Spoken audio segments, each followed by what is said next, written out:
माँ की दर्द भरी दास्तां। यहाँ 2 साल से इंदौर की एक बुजुर्ग महिला अपने पति के साथ सिर्फ इसलिए रह रही है कि उसका अंतिम संस्कार ढंग से हो जाए।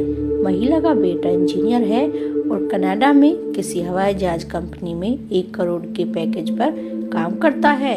इतना कुछ होने के बाद भी कनाडा जाने के बाद आज तक बेटे ने न वापस आया है न ही पैसे ही भेजता है।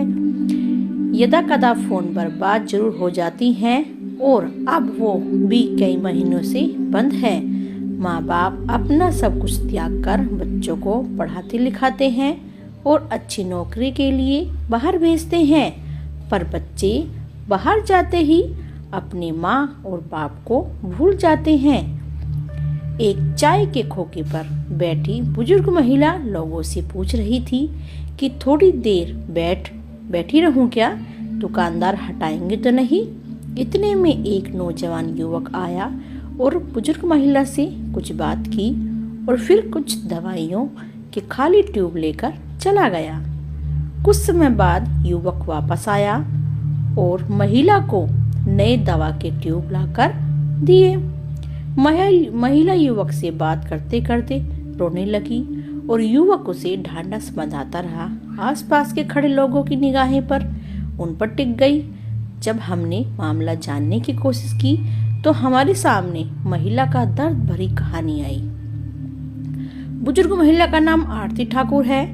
इनके पति का नाम लेकिन ठाकुर है और बेटे का नाम निक्की ठाकुर है। 3 साल पहले उसकी नौकरी कनाडा में एक हवाई जहाज बनाने वाली कंपनी में लगी और हमने जमा पूंजी खर्च कर उसे भेज दिया। शुरू में 2 बार उसने पैसे भेजे, फिर बंद कर दिए। अब जब हमने पूछा कि इंदौर का घर बेच दे तो उसने मना किया। पति का एक्सीडेंट हो गया और कूल्हा बदल गया तो भी वो नहीं आया अपने पिताजी को देखने। कहता है कि उसे 4 साल काम करने के बाद ही छुट्टी मिलेगी। हमने कह दिया कि अगर हम 2 में से एक बचा तो हम मकान बेच देंगे। बुजुर्ग आरती इंदौर से आगरा राधा स्वामी सत्संग सभा से सत्संग के लिए आई थी।